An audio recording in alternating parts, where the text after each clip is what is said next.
মাত্র 10 মিনিটের মধ্যে বানিয়ে নিন এই রকম সুস্বাদু ও স্বাস্থ্যকর ব্রেকফাস্ট। একদম কম তেল দিয়ে সকালের ব্রেকফাস্ট বানালে শরীরও খুব ভালো থাকে। প্রচুর প্রোটিন আর ফাইবারে ভরা এই টিফিনটা আমি আজ আপনাদেরকে বানিয়ে দেখাচ্ছি। তবে চলুন শুরু করা যাক আজকের ভিডিও। আমি সুকন্যা। আজকে আমার ব্যাপক রান্না হলো মুগ ডালের চিলা। মুগ ডালের চিলা বানানোর জন্য আমি এরকম মেজারমিং কাপের 1 কাপ সবুজ মুগ ডাল নিয়ে নিয়েছি। আপনারা চাইলে এখানে খোসা ছাড়ানো মুগ ডালও নিয়ে নিতে পারেন। এবার মুগ ডালটাকে খুব ভালো করে জল দিয়ে ধুয়ে নিচ্ছি।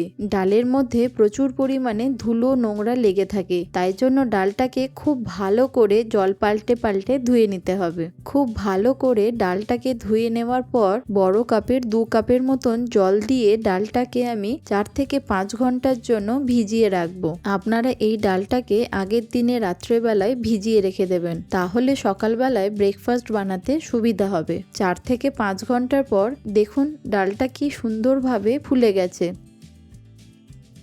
এবার একটা মিক্সি জারের মধ্যে ভালো করে ডালটাকে ছেঁকে নিয়ে দিয়ে দিচ্ছি।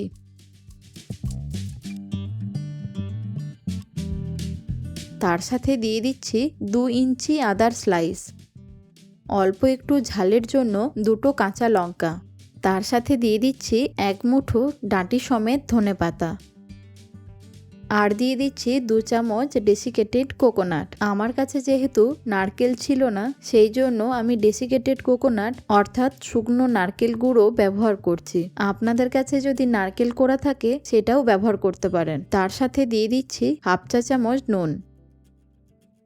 এবার পরিমাণ মতন জল দিয়ে একটা সুন্দর পেস্ট বানিয়ে নেব।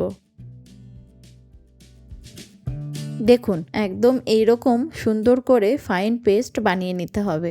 এবার একটা বাটিতে পেস্টটাকে ঢেলে নিয়ে অল্প পরিমাণে একটু মিক্সির জার ধোয়া জলটাও এর মধ্যে দিয়ে দেব।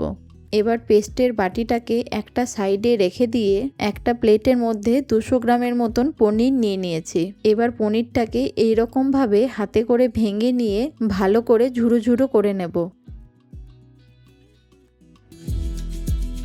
এবার ওই পনিরের মধ্যে দিয়ে দিচ্ছি একদম ছোট ছোট করে কুচি করে কেটে নেওয়া টমেটো। আমি শুধু টমেটোর মোটা অংশটাকে ইউজ করছি, টমেটোর বীজটাকে আমি বাদ দিয়ে দিয়েছি। তার সাথে দিয়ে দিচ্ছি 2 চামচ পেঁয়াজ কুচি, আর দিয়ে দিচ্ছি একদম ছোট ছোট করে কেটে নেওয়া 4 চা চামচ গাজর কুচি।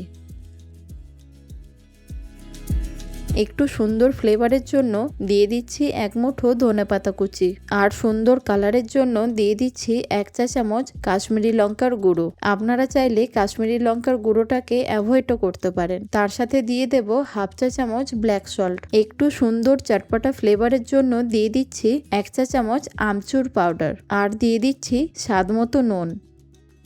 এবার সব কিছু দিয়ে পনিরটাকে খুব ভালো করে মেখে নেব। আমি এখানে পনির দিয়ে করেছি, আপনারা চাইলে আলু দিয়েও করতে পারেন। এবার আমি এরকম একটা ননস্টিকের তাওয়া নিয়ে নিয়েছি। গ্যাসের ফ্লেমটাকে হাই করে দিয়ে তাওয়াটাকে খুব ভালো করে গরম করে নেব। এবার অল্প একটু তেল অথবা ঘি দিয়ে তাওয়াটাকে একটু ব্রাশ করে নেব। এবার অল্প করে একটু জলের ছিটে দিয়ে তাওয়াটাকে নরমাল করে নিতে হবে। এবার একটা টিস্যু অথবা পরিষ্কার টাওয়াল দিয়ে তাওয়াটাকে ভালো করে মুছে নিতে হবে। গ্যাসের ফ্লেমটাকে একেবারে কমিয়ে দিয়ে তাওয়াটাকে নরমাল করে নিয়েছি। এবার একটা ডাবু হাতা নিয়ে 2 হাতা মিশ্রণ তাওয়ার মধ্যে দিয়ে দিচ্ছি। এবার হাতার পিছনটা দিয়ে আস্তে আস্তে খুব ভালো করে গোল করে নেব। আস্তে আস্তে ধোসার মতন করে গোল করে নিচ্ছি। মুগ ডালের চিলাটাকে খুব বেশি কিন্তু পাতলা করা যাবে না, কারণ এখানে খোসা সমেত মুগ ডাল ব্যবহার করেছি বলে তাতে প্রচুর পরিমাণে ফাইবার আছে, সেই কারণে খুব বেশি পাতলা করব না। এবার গ্যাসের ফ্লেমটাকে একটু বাড়িয়ে মিডিয়ামে করে দেব। 1 থেকে 1.5 মিনিট পর দেখুন ব্যাটারটা একদম ওপর থেকে সুন্দরভাবে শুকিয়ে গেছে। এবার আমি ওপর থেকে একটু অয়েল ব্রাশ করে দিচ্ছি। আপনারা চাইলে ঘিও ব্রাশ করতে পারেন। 2 থেকে 3 মিনিট পর তলার কালারটা একটু চেঞ্জ হয়ে গেলে এবার খুব সাবধানে একটা স্প্যাচুলা দিয়ে চিলাটাকে উল্টে দিচ্ছি। দুটো সাইডই খুব ভালো করে সেঁকে নিতে হবে। দুটো দিক খুব ভালো করে সেঁকে নেওয়ার পর আগে থেকে বানিয়ে রাখা পনিরের স্টাফিংটা একটা চামচে করে মাঝখানে লম্বা করে দিয়ে দিচ্ছি।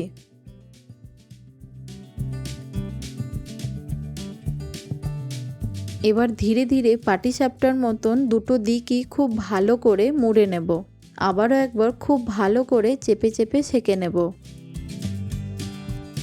দেখুন কত সুন্দর করে মুগ ডালের চিলাটা বানানো হয়ে গেল। এটা বাচ্চাদের জন্য একদম পারফেক্ট হেলদি ব্রেকফাস্ট। সেম পদ্ধতিতে আমি আরেকটা চিলাও আপনাদেরকে বানিয়ে দেখাচ্ছি। কত সুন্দরভাবে আর কত সহজে এই ব্রেকফাস্টটা তৈরি হয়ে যায়। এটা গ্রিন চাটনি অথবা সস দিয়েও ভীষণ ভালো লাগে খেতে। আপনারা মুগ ডালের সাথে অল্প একটু চালকে ভিজিয়েও পেস্ট করে নিতে পারেন, তাতে চিলাগুলো আরো সুন্দরভাবে ক্রিস্পি হবে। আশা করি আপনাদের এই হেলদি ব্রেকফাস্টের রেসিপিটি নিশ্চয়ই ভালো লেগেছে। এইরকম আরো নতুন নতুন ব্রেকফাস্টের রেসিপি দেখতে চাইলে অবশ্যই কমেন্টে জানাবেন। সুস্থ থাকুন, ভালো থাকুন, দেখতে থাকুন ব্যাপক রান্নাঘর।